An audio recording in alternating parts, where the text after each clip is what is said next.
हम आपको बता रहे थे कि मनुष्य धरती का सर्वश्रेष्ठ प्राणी है और इसलिए सर्वश्रेष्ठ प्राणी है क्योंकि वह कुछ ऐसे श्रेष्ठ कार्य कर सकता है जिन कार्यों को अन्य पशु पक्षी नहीं कर सकते। ओम का ध्यान, वेद का ज्ञान, यज्ञ का अनुष्ठान, संस्कारी संतान, राष्ट्रहित बलिदान।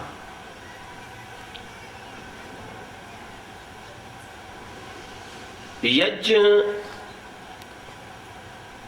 एक ऐसा शुभ कार्य है, सर्वश्रेष्ठ कार्य है, इस धरती के लिए, संपूर्ण संसार के लिए इतना लाभदायक कार्य है कि जिसके बराबर और कोई दूसरा कार्य नहीं है। क्यों?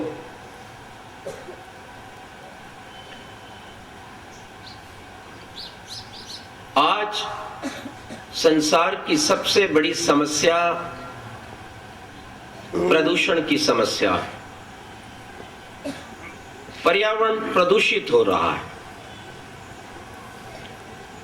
और उस प्रदूषण के कारण वर्षा का प्रदूषण, वनस्पतियों का प्रदूषण, वायु का प्रदूषण, पीने वाले जल का प्रदूषण, जिसके कारण विभिन्न प्रकार के रोग।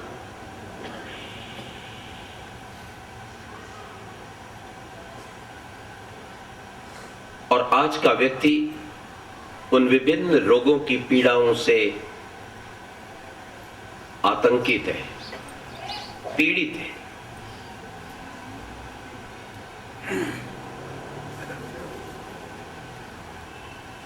परम पिता परमात्मा की प्राप्ति की जब हम चर्चा करते हैं तो उसके लिए भी सर्वप्रथम जीवन को पवित्र बनाना होता है। शौच, संतोष, तपा, स्वाध्याय, ईश्वर प्रणिधानी, क्रिया योग। ईश्वर की प्राप्ति के लिए भी पहला कर्म है शौच, शुद्धता। यदि आपका पर्यावरण, वायुमंडल शुद्ध नहीं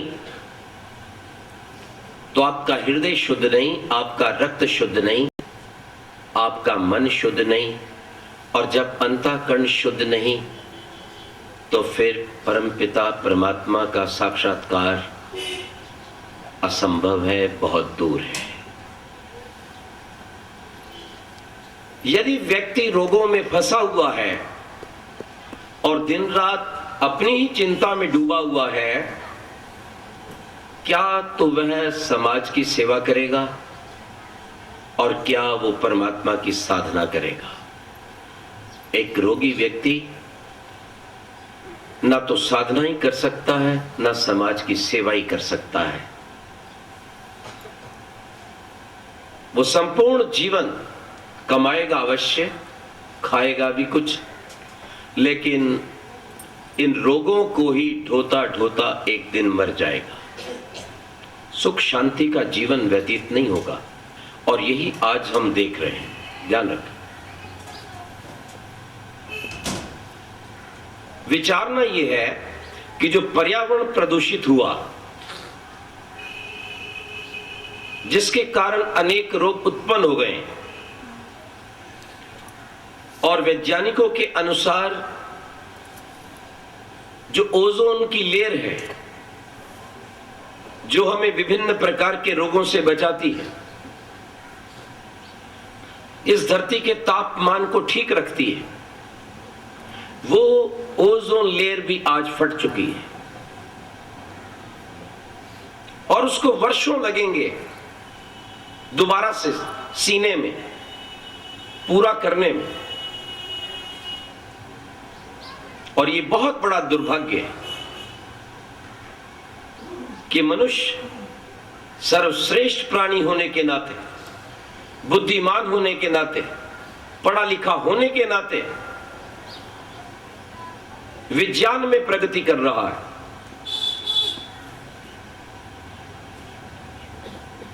परंतु अपने जीने की आधारशिला को बर्बाद कर रहा है। ऐसी वैज्ञानिक उन्नति का क्या लाभ है कि जिस शाख पर बैठा हो उसी शाख को काटता चला जाए। जिस पर्यावरण से हमारा जीवन बनता है, जिस जलवायु से हमें जीवन मिलता है, हम सुख प्राप्त कर सकते हैं, हम उसी जलवायु को आज विनष्ट कर रहे हैं, वातावरण को निरंतर प्रदूषित कर रहे हैं। और ये सब कुछ हमारे अपने ही कर्मों का परिणाम है। ये भगवान के कारण नहीं है, ये इंसानों के अपने अज्ञान के कारण है। क्यों हुआ ऐसा? भारत जो कभी विश्व की स्वर्ग स्थली था, स्वर्ग भूमि, गुरु भूमि था, जहां रोग नहीं थे इस प्रकार के, जहां जल शुद्ध था, जहां वनस्पतियां शुद्ध थी, जहां के मन शुद्ध थे, जहां लोगों के विचार शुद्ध थे, वह भारत जिसके घरों पर ताला नहीं होता था, बाजार में मांस और शराब की दुकान नहीं थी, जहां कोई चोर नहीं था, कोई व्यभिचारी, कोई बलात्कारी नहीं था, नामे स्तेनो जनपदे न कदलियो न मद्यपा नाना हिताग्निर न स्वैरी स्वैरणी कुत। जिस देश का सम्राट खड़े होकर ये घोषणा करता था कि मेरे राज्य में कोई चोर नहीं है, मेरे राज्य में कोई कंजूस नहीं है, मेरे राज्य में कोई ऐसा व्यक्ति नहीं है जो बिना अग्निहोत्र के अन्न पान करता हो, भोजन खाता हो, और मेरे राज्य में कोई व्यभिचारी नहीं है, तो व्यभिचारिणी स्त्री कहां से होगी? आज उस देश की स्थिति है कि एक परिवार का व्यक्ति भी यह दावा नहीं कर सकता कि उसके परिवार के सब सदस्य बिल्कुल ठीक हैं। क्यों ऐसा हुआ? पर्यावरण के बिगड़ जाने से।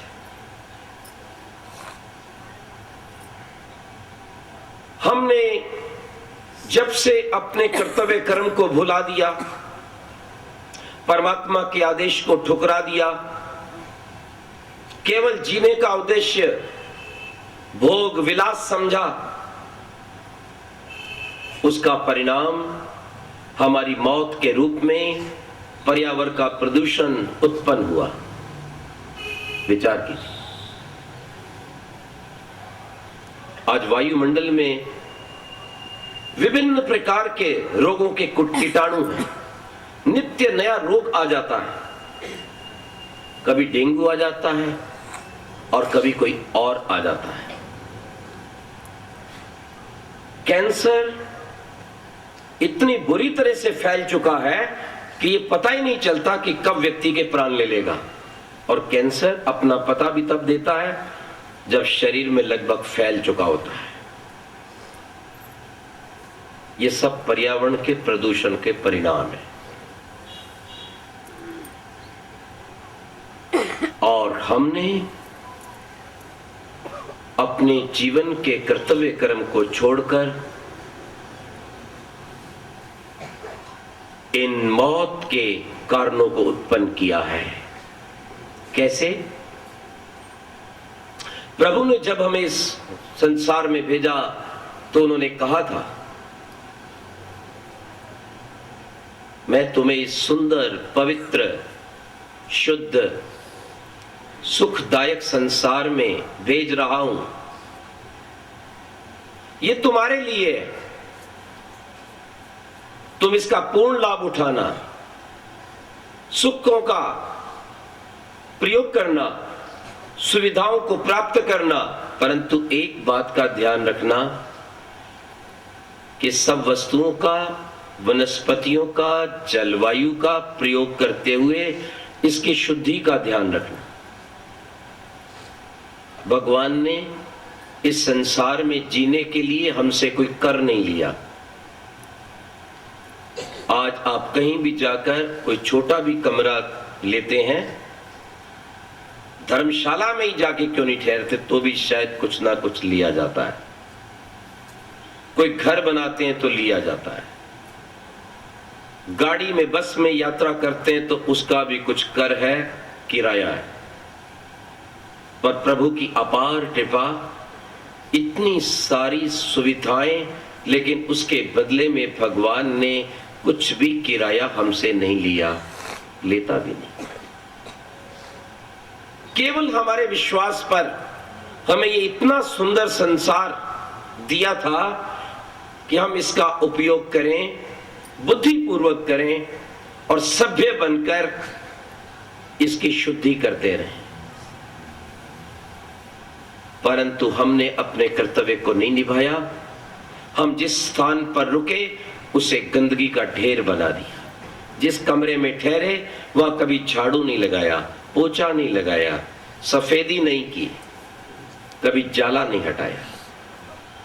ध्यान रख, जिस बस में हम यात्रा करते हैं कचरा छोड़ देते हैं, छिलके छोड़ देते हैं, भीतर ही थूक देते हैं और बहुत से लोग कह करके उसे गंदा करके चले आते हैं और दूसरे उसका परिणाम को भोगते हैं।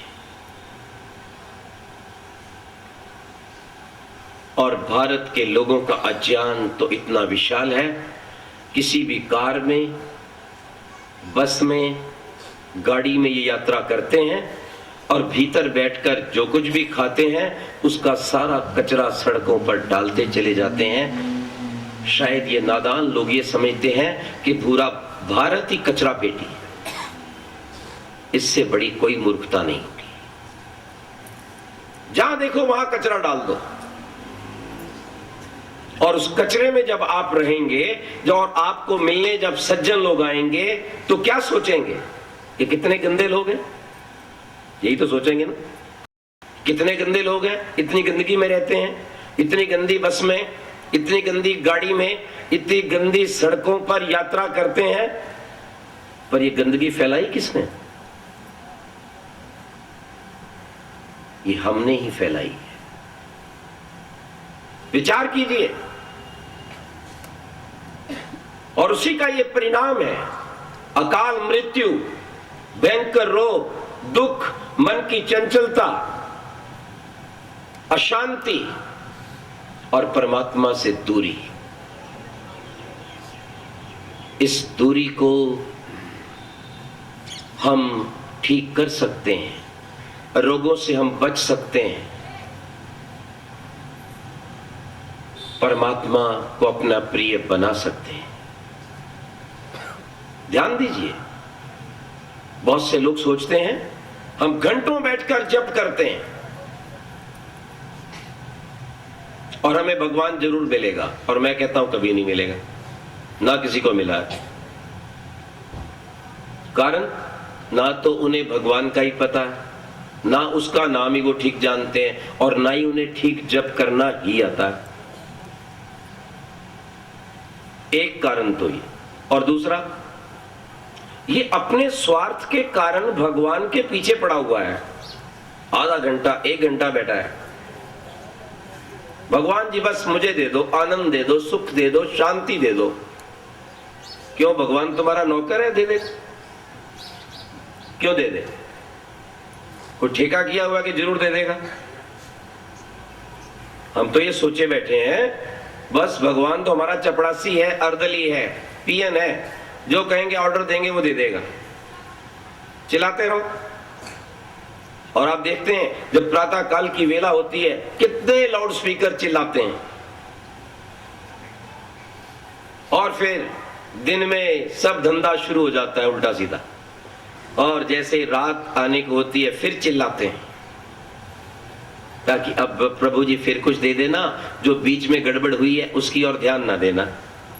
हाँ, भगवान ध्यान थोड़ा देगा, दे दो बस, पूछो मत हम क्या कर रहे हैं, ये मत देखो हमारा जीवन कैसा है, हमारा हृदय कैसा है, हमारा परिवार कैसा है, हमारा घर कैसा है, हमारे घर में पवित्रता, शुद्धता, शांति, मैत्री, आत्मवत व्यवहार है या नहीं। पर भगवान जी आप दे दो, हमारे साथ एक युवक थे, यात्रा कर रहे थे। प्रातः काल की बेला थी। मैं ध्यान से उठा, 7 बजे का समय था। वो पास ही खड़ा था और वो मुझे ही देख रहा था कि कब मेरी आंख खुले और वो आए। वो पहुंच गया, खड़ा हो गया। आचार्य जी, मैंने कहा हाँ बेटे। पैर निकालो। मैं क्या कहा? पैर बाहर निकालो। सर्दी के दिन थे, एक शाल ली हुई थी मैंने। पैर बाहर निकालो। मैं क्या बात है? मैं नमस्ते करूंगा ना। क्या बात है तुम्हारी?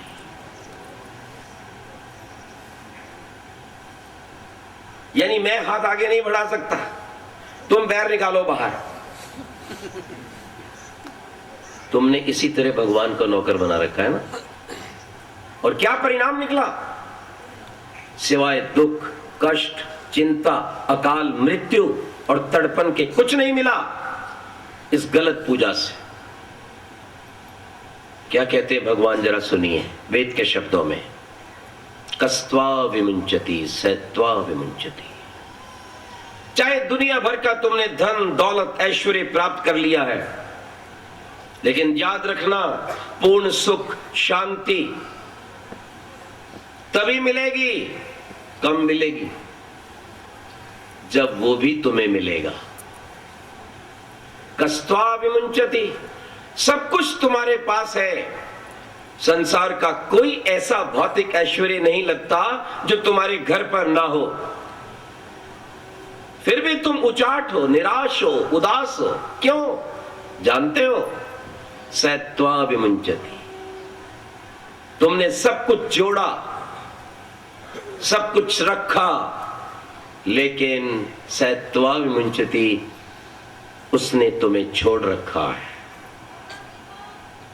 याद रखना, कस्मै त्वा विमुंचति। क्यों भगवान ने तुम्हें छोड़ दिया है? फिर उसका उत्तर दिया गया, तस्मै त्वा विमुंचति। चाहे आप कितने भी विद्वान हैं, कितने भी चालाक और होशियार हैं, छा जाना आप चाहते हैं, अपनी बात को ऊपर रखना चाहते हैं, कुतर्क करके बचना चाहते हैं, ठीक है बचो भैया, पर ध्यान रखो तस्मै त्वा विमुंचति। जब तक तुम भगवान के सर्वश्रेष्ठ कर्म यज्ञ को नहीं अपनाओगे, तब तक भगवान तुम्हें नहीं अपनाएगा। पढ़ लीजिएगा, महर्षि दयानंद कृत कर्मकांड का महान यजुर्वेद, उसका दूसरा अध्याय, मंत्र लगभग 22 का होगा, पढ़िए जाकर। भगवान कहते हैं जो मेरे पावन यज्ञ को छोड़ देते हैं उसे मैं छोड़ देता हूं। और अगर संसार में आकर शांति और आनंद देने वाला भगवान नहीं मिला और पूरी दुनिया का सामान मिल भी गया, तो बोलो क्या मिला? जिसके पास कुछ नहीं, यदि केवल भगवान का आनंद है तो उसके पास किसी वस्तु की कमी नहीं। जिसके पास सब कुछ है परंतु भगवान नहीं, उससे बड़ा कोई कंगाल नहीं। वो तड़प तड़प कर मर जाएगा पर जीवन में शांति नहीं पाएगा। याद रखिए, कुछ कहते हैं क्या फर्क पड़ता है, भगवान ने छोड़ दिया था। और जब आत्मा की खुराक नहीं मिलेगी, जब आप आत्मा का मित्र नहीं मिलेगा, तो जीवन बिल्कुल व्यर्थ हो जाएगा, टक्कर मारेगा। और मार ही नहीं टक्करे, लोग भटके हुए, जीवन का कोई लक्ष्य नहीं है।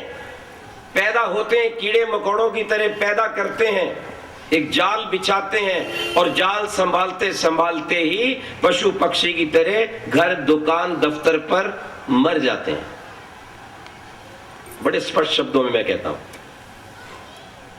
बताइए एक पशु में और एक ऐसे इंसान में क्या अंतर है?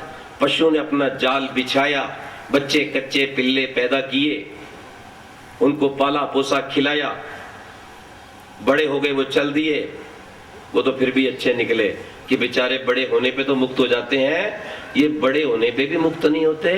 पहले अपनों का मल मूत्र उठाते हैं और फिर अपने पोतों का, पोते ना हो तो नातियों का, ये मल मूत्र उठाता ही मर जाता है।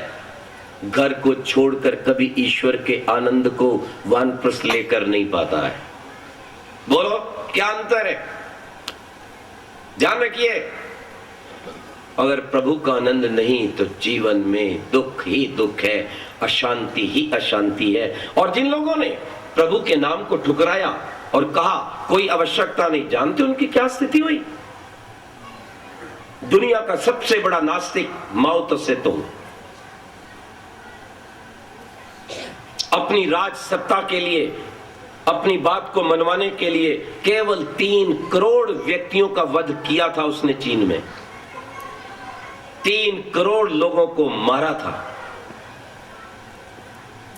अपनी सत्ता के लिए। कितना बड़ा कत्लेआम संभवतः और कोई ना कर सके। कहां है भगवान? मर चुका है। धर्म क्या है? ये तो अफीम है। अगर कहीं था उसकी तो कब्र खुद चुकी है, भूल जाओ, मुझे देखो। और चीन के हर व्यक्ति की छाती के ऊपर माओ की फोटो होती थी। माओ का अंतिम समय आ गया, मरने जा रहा है।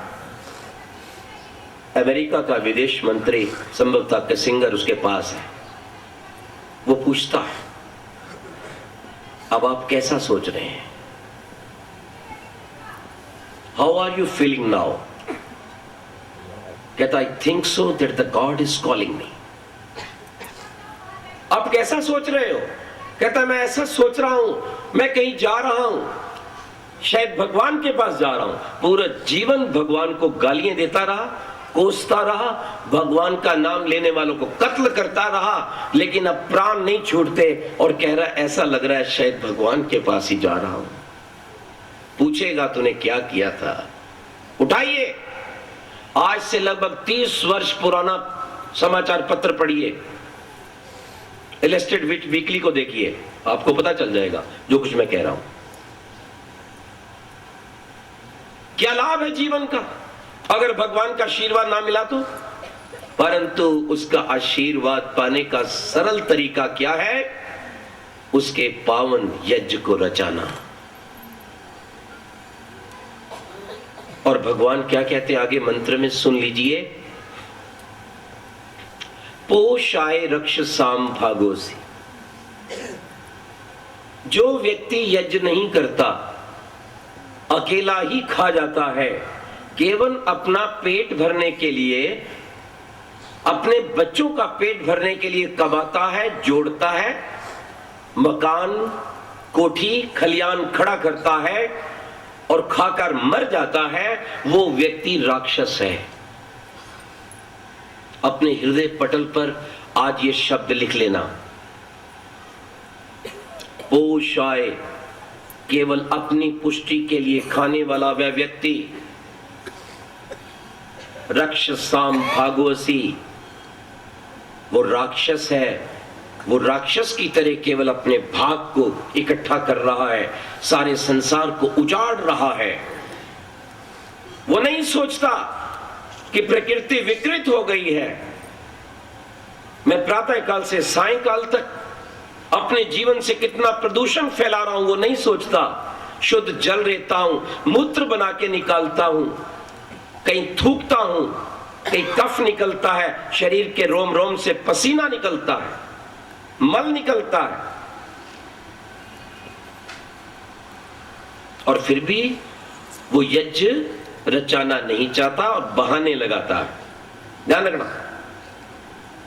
अच्छा, एक बात आपसे पूछूं, इस संसार में सबसे अधिक गंदगी फैलाने वाला कौन सा जानवर है? कुत्ता, बिल्ली, कौवा, गीद, गधा, घोड़ा, बकरी, सूअर?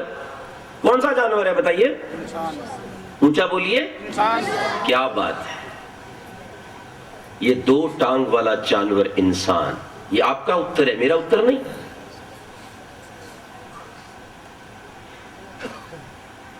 यानी स्वयं कह रहा है कि संसार में सबसे अधिक गंदगी फैलाने वाला जानवर इंसान है।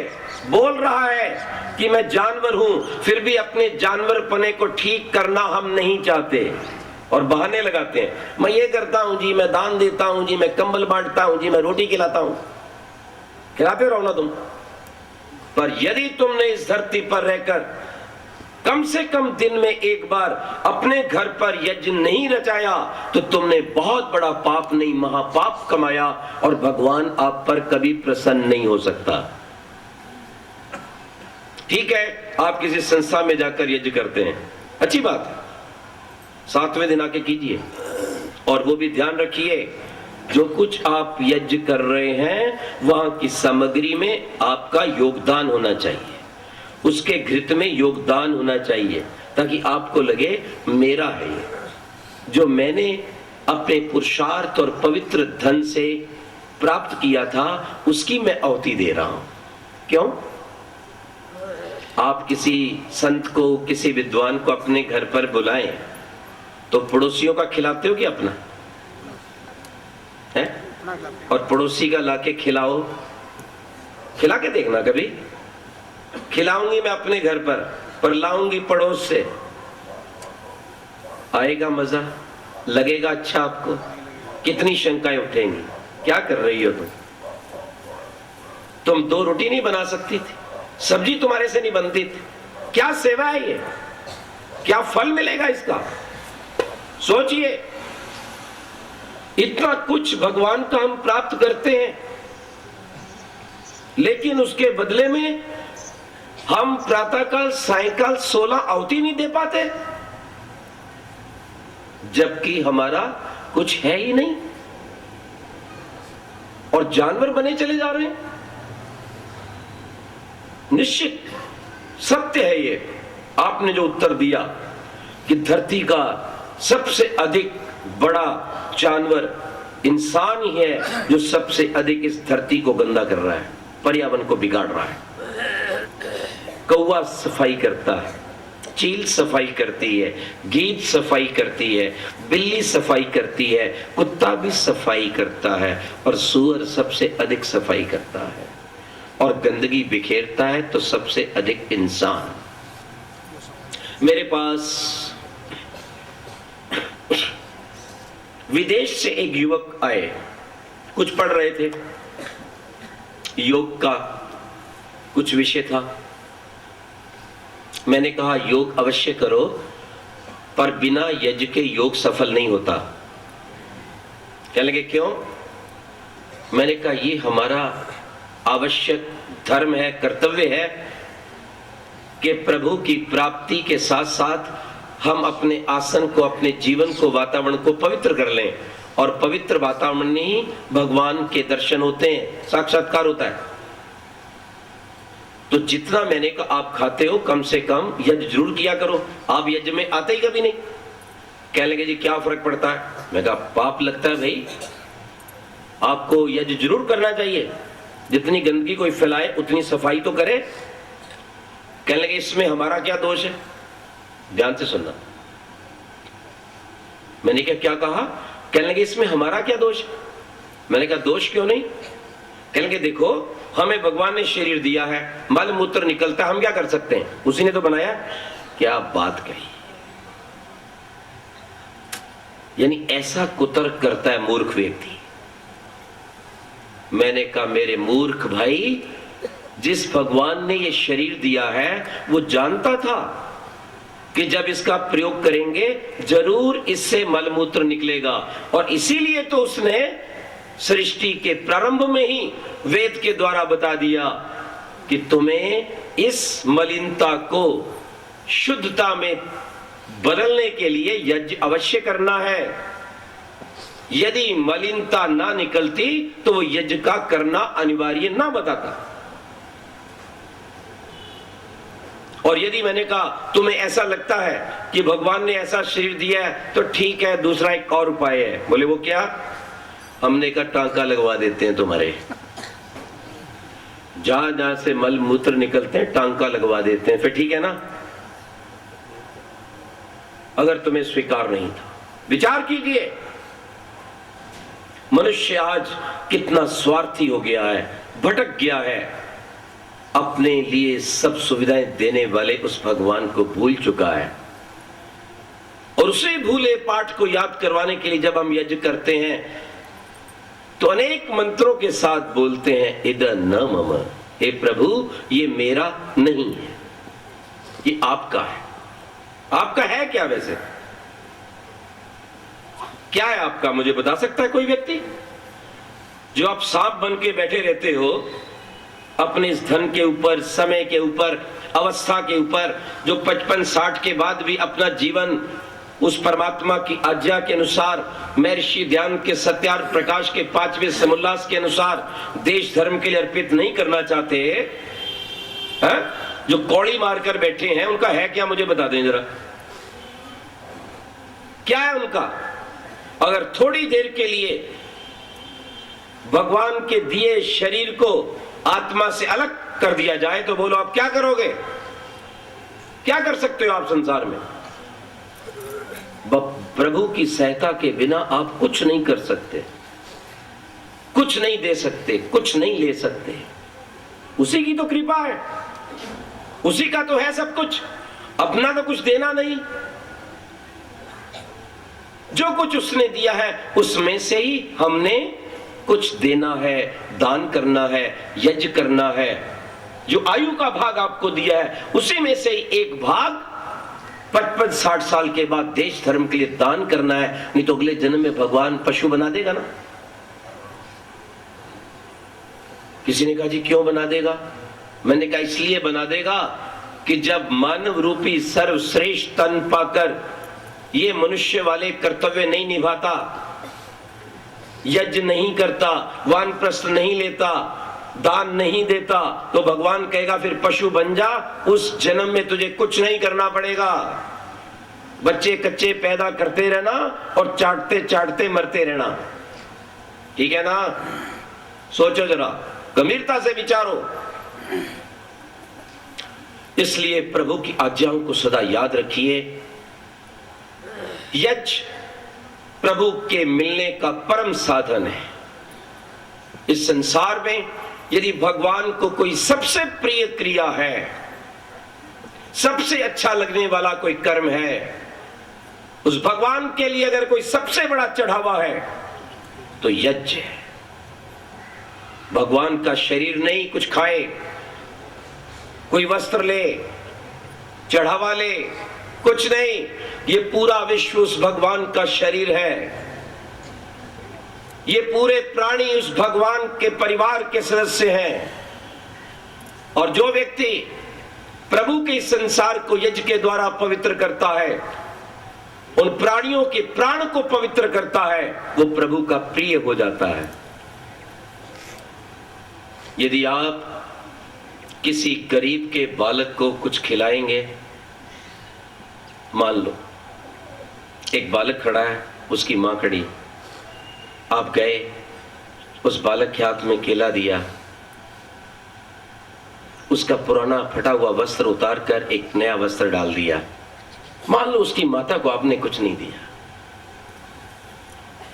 समझो आपने सदा के लिए उस बालक की मां का दिल जीत लिया। वो कितना प्यार करेगी आपसे। ये कितना अच्छा व्यक्ति है जो मेरी संतान से प्यार करता है, उसका ध्यान रखता है।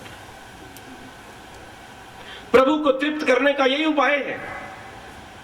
यदि हम उसके बनाए इस समाज को पवित्र रखेंगे, उन प्राणियों को यज्ञ की सुगंध देंगे, तो हम प्रभु के अत्यंत प्रिय बन जाएंगे और उसके आनंद के अधिकारी बन जाएंगे। यही एक उपाय है।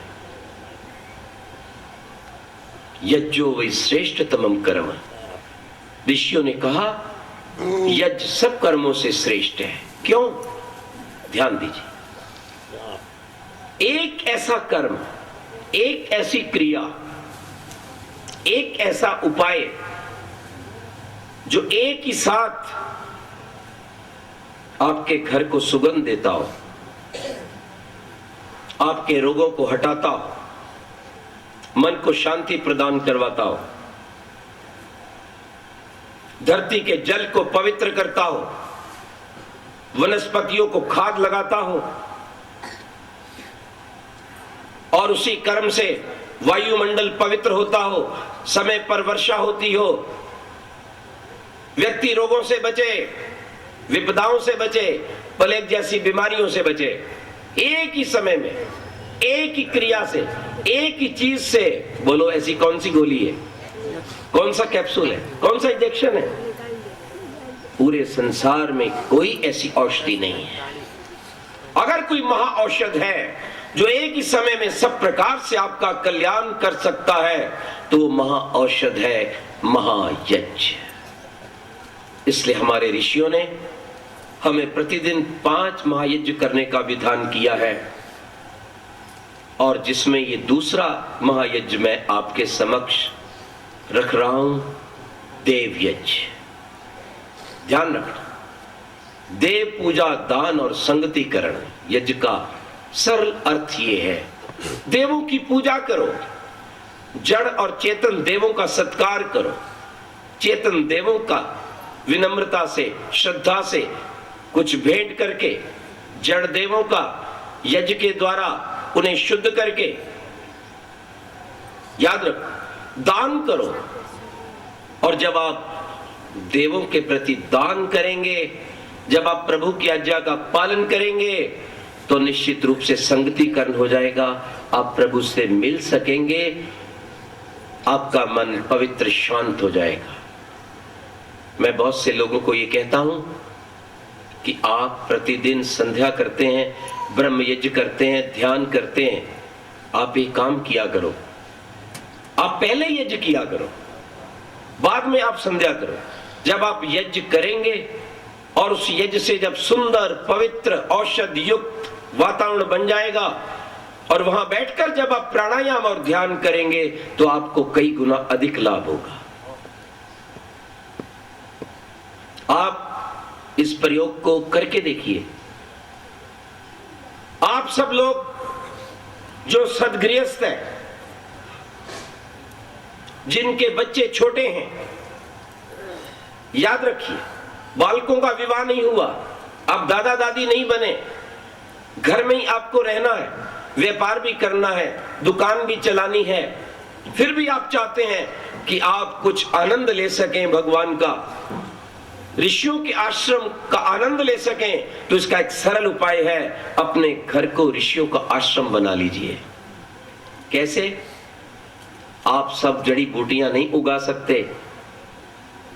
एक लंबा बगीचा आप नहीं पा सकते, लेकिन अपने घर में उन जड़ी बूटियों को पवित्र शाला में जलाकर अपने घर को ठीक आश्रम के तुल्य पवित्र बना सकते हैं, रोगों से मुक्त हो सकते हैं और अपने भगवान को पा सकते हैं। एक सरल तरीका है।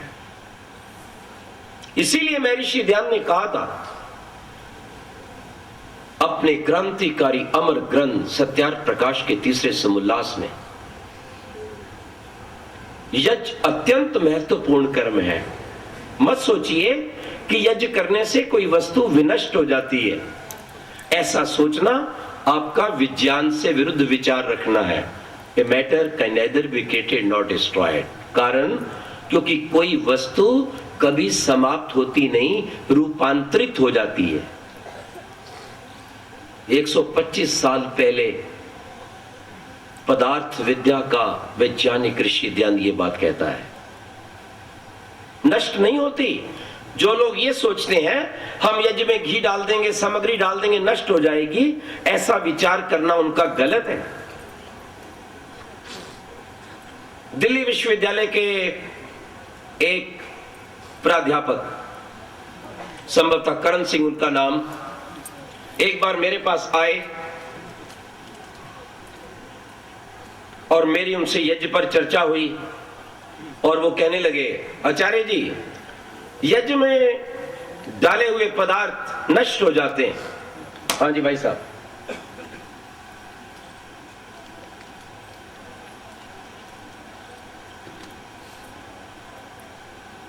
जब उन्होंने कहा यज्ञ में डाले हुए पदार्थ नष्ट हो जाते हैं। मैंने कहा एक बात बताओ, आप केमिस्ट्री पढ़ाते हो विश्वविद्यालय में, जब हम कोई चीज अग्नि में जला देते हैं और जलाने के पश्चात 100-200 मीटर तक, उससे भी ज्यादा दूर तक उसकी सुगंध आती है या नहीं? कहते आती है। मैंने कहा बाप से मैं एक बात पूछना चाहता हूं, यदि यज्ञ की अग्नि ने सब कुछ जलाकर भस्म कर दिया, नष्ट कर दिया, समाप्त कर दिया, कुछ नहीं छोड़ा, नष्ट हो जाना, समाप्त हो जाना, तो सुगंध कैसे आई ये बता दो मुझे। यदि आपकी ही मान्यता है कि यज्ञ में डाला गया घी सामग्री जो हम डालते हैं, हम 4 प्रकार के द्रव्य डालते हैं अपनी सामग्री में। पहले मीठा द्रव्य, पुष्टिकारक होता है, आंखों के रोगों को भी ठीक करता है। खजूर डालते हैं, मुनक्का डालते हैं, गुड़ डालते हैं। अन्न डालते हैं, साबुत मूंग उड़द डालते हैं, साबुत चावल डालते हैं। सुगंधित द्रव्य अगर तगर गुगल डालते हैं। रोग विनाशक जैसे मैं आपको कह रहा था, ब्रह्मी डालते हैं जो बुद्धि को सूक्ष्म करती है। हरड़ डालते हैं, नेत्र ज्योति को बढ़ाती है। अर्जुन वृक्ष की छाल डालते हैं, हृदय को पुष्ट करती है। बिल्व डालते हैं, पेट के रोगों को हर लेता है बिल्व। अश्वगंध डालते हैं, जोड़ों की दर्द को ठीक रखता है। गिलोय डालते हैं, शरीर की सब ऊपर की त्वचा को, रक्त को शुद्ध करता है, बुखारों से बचाता है और जीवन में व्यक्ति को कैंसर नहीं होने देता। मैंने कहा हम 4 प्रकार के द्रव्य डालते हैं। और यदि आपका ये कहना कि ये सब द्रव्य नष्ट हो जाते हैं, तो मैं आपसे पूछना चाहता हूं कि जो दूर तक यज्ञ की सुगंध आई तो कैसे आई? अगर ये नष्ट हो जाते तो सुगंध नहीं आनी चाहिए थी, और यदि सुगंध आ रही है तो इसका अभिप्राय यह है कि पदार्थ नष्ट नहीं हुए, अपितु उनकी शक्ति बढ़ गई। उसने हाथ जोड़ लिए, सिर झुकाया कि आपका कहना बिल्कुल ठीक है। मैंने असल में बिना विचारे ही आपको ये उत्तर दे दिया था। आप भी विचारिए। एक और छोटा सा उदाहरण है, प्राय लोग दिया करते हैं यज्ञ को लेकर, जो कहते हैं यज्ञ का क्या लाभ है, यज्ञ पदार्थों को नष्ट कर देता है। वो ध्यान दें, ये मिर्ची आपकी डिबिया में रखी रहती है या हींग रखी रहती है, कुछ नहीं कहती, डिब्बी बंद है, किसी को प्राय सुगंध भी नहीं आती। उसी मिर्ची को, उसी हींग को आप अग्नि में डालते हो, पूरे घर के अंदर उसकी सुगंध फैल जाती। क्यों? क्योंकि अग्नि ने उन पदार्थों के गुणों को बढ़ा दिया। तो क्या सिद्ध हुआ? कंबस्टन ऑफ गैसेस से, यज्ञ की वैज्ञानिक प्रक्रिया से, जो कुछ यज्ञ के अंदर डाला जाता है नियम पूर्वक, मंत्रोच्चारण के साथ, एक अवधि के साथ, एक अवसान के साथ, एक विराम के साथ, वो सब पदार्थ विधिवत उसके अंदर प्रज्वलित होकर सैकड़ों गुना, हजारों गुना अपनी शक्तियों को बढ़ा देते हैं और हमें अधिक लाभ देते हैं। इसलिए उतना लाभ किसी वस्तु का संभवतः खाने से नहीं मिलता जितना जलाने से मिलता है। यह वैज्ञानिक दृष्टि से भी सिद्ध हो चुका है। हम प्रतिदिन देखते हैं, रोगों पर इसका हमने परीक्षण करके देखा है। एक औषधि और चरक और सुश्रुत के अनुसार भी, जब आप औषधि को खाते हैं तो कहां पहले आप मुंह में डालते हैं, उसका रस बनता है, उसका रक्त बनता है, फिर पूरे शरीर में जाता है। ये उसके लाभ देने की प्रक्रिया है। परंतु जब आप कोई पदार्थ यज्ञ में डालते हैं तो सीधा हमारे प्राण वायु के साथ जुड़कर पूरे शरीर में अपना प्रभाव दिखाता है, बहुत शीघ्र प्रभाव दिखाता है। ध्यान रखिए इस बात। ये बच्चे भी विचारने का प्रयास करें, ये भी समझें प्रायः बच्चे, प्रायः विद्यालयों में जाने वाले युवक और युवतियां जिनको इस पदार्थ विद्या का, यज्ञ विज्ञान का कुछ पता नहीं, वो उल्टी सीधी शंकाएं करते रहते हैं, क्योंकि माता पिता स्वाध्याय नहीं करते, वैदिक प्रवचन वैदिक विद्वानों के सुनते नहीं हैं, और इसलिए उनका ठीक उत्तर नहीं दे पाते हैं। ध्यान रखो इस बात। आज विश्व भर के वैज्ञानिकों ने सिद्ध कर दिया है, इस धरती के लिए सौर ऊर्जा के पश्चात अगर कोई सबसे बड़ी ऊर्जा है जो व्यक्ति को स्वस्थ रख सकती है, शांति प्रदान कर सकती है, तो वो यज्ञ ऊर्जा है, वो यज्ञ विज्ञान है। पिछले दिनों नासा के वैज्ञानिकों ने कहा, धन्य है वह व्यक्ति जिसने एक अद्भुत प्रकार का कुंड बनाया है। कैसा है उस कुंड का आकार? जितना ऊपर से चौड़ा होता है उतना ही गहरा होता है, अर्थात यदि 12 इंच चौड़ा है तो 12 इंच गहरा है, और 1/4 नीचे से उसका पेंदा है, 3 इंच। 12 inch 12 inch 3 inch. इस प्रकार के यज्ञ कुंड में जब हम ये सामग्री डालते हैं, 4 प्रकार के द्रव्यों से युक्त, कुछ घृत मिश्रित करके, ताकि वो सूखी होकर उड़े भी नहीं और चढ़े भी नहीं, तब उसके अंदर एक ऐसी प्रक्रिया होती है कि वह दूर दूर तक अपना प्रभाव दिखाती है, चेतन मनुष्यों पर भी और जड़ वनस्पतियों पर भी।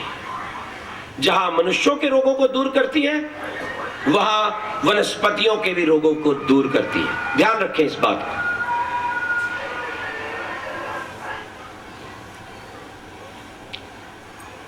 आप ये परीक्षण चाहें तो अपने घर पर कर सकते हैं। ये बालिका इधर क्या कर रही है? जरा खड़ी हो जाओ। तुम्हें कह रहा हूं, खड़े हो जाओ। नहीं, ये साथ वाली, ये लड़की, हाँ खड़े हो जाओ। क्या चाहिए आपको? खड़े हो जाओ, एक बार खड़े हो जाओ बेटा।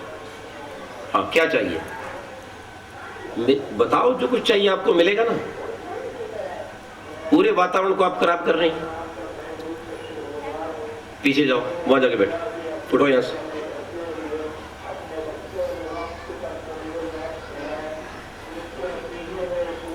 माता पिता अध्यापकों को सदा सावधान रहना चाहिए। उसके दांत बेचारी के खुलते ही जा रहे हैं।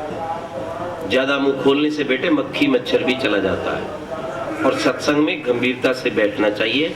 जो बात आपको सुनाई गई है सुनना चाहिए। और मैं तो पहले ही कहता हूं, यदि आपकी किसी की रुचि नहीं, यदि आपको समय नहीं, तो धीरे से उठ के बाहर चले जाओ।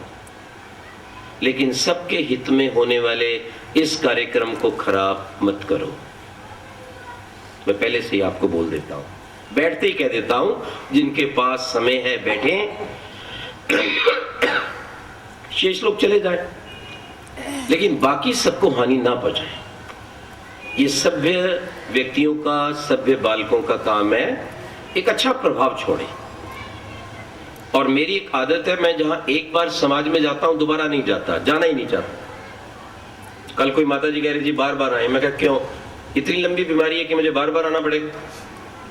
मैं नहीं आता दोबारा वहां। मैं इस भावना से आता ही नहीं कि मैं दोबारा आऊं। इसलिए मैं अपने ढंग से अपनी बात पूरी कहता हूं। हाँ, सिद्धांत के अनुसार बोलता हूं, विरुद्ध जाता नहीं। जो मुझे प्रतिकूल है वो मैं हटा देता हूं, एकदम नहीं सहन करता। दोबारा आता क्यों नहीं? इसलिए नहीं आता कि आपने क्या लाभ उठाया। यदि आपने इन 4 दिनों में लाभ उठाकर कुछ अपना परिवर्तन किया तो मैं आऊंगा। और यदि आपने अपना परिवर्तन नहीं करना, वहीं बैठे बैठे सड़ते रहना है, ना परिवार सहित रविवार के सत्संग में आना, ना संध्या करनी, ना यज्ञ करना, तो मैं आऊंगा किस लिए?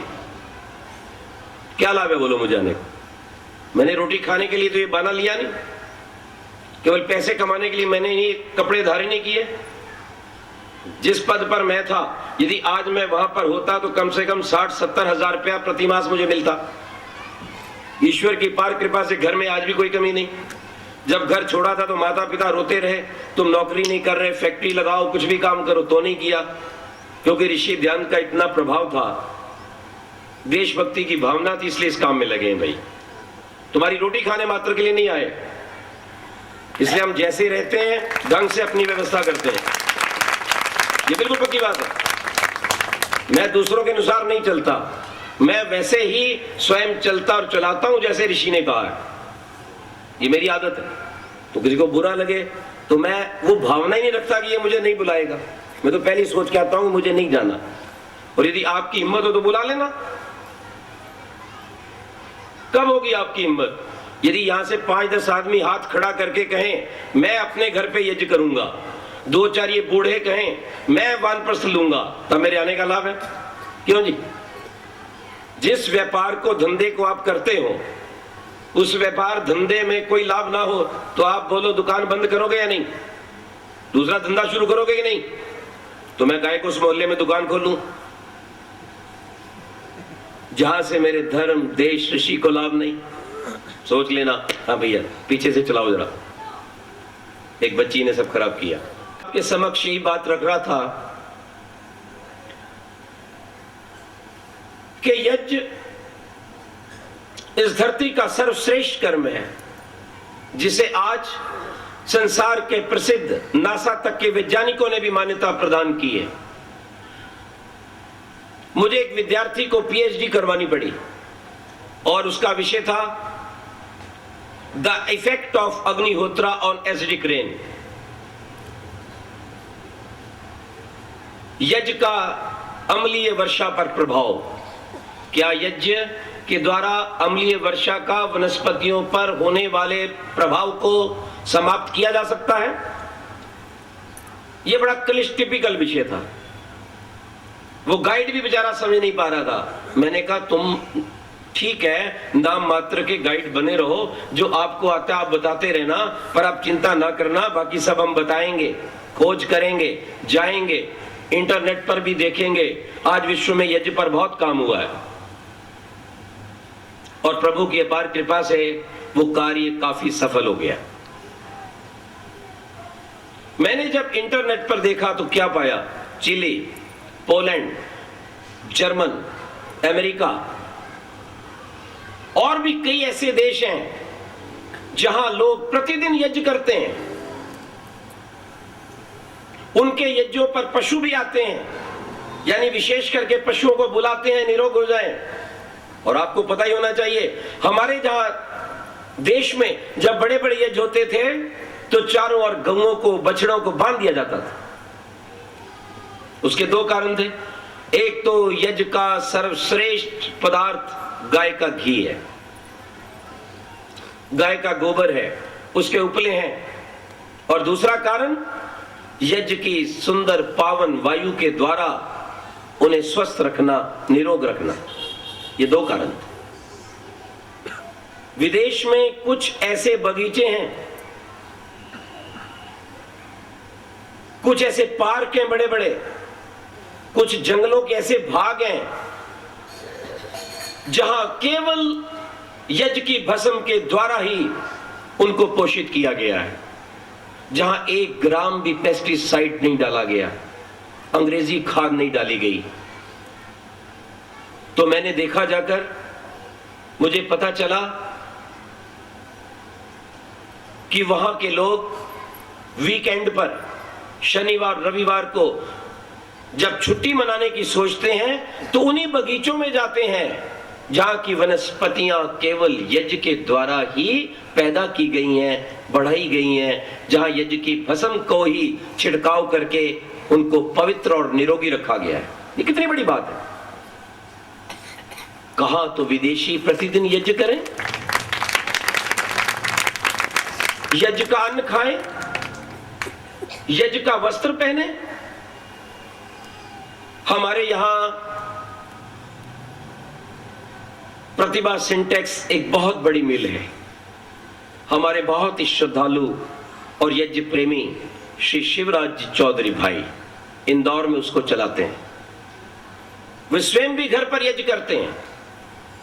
मैंने जब उनकी उस बहुत बड़ी फैक्ट्री को, मिल को देखा तो मैंने कहा क्या विशेषता है आपके इसमें और उसमें, जो कुछ आप बनाते हो?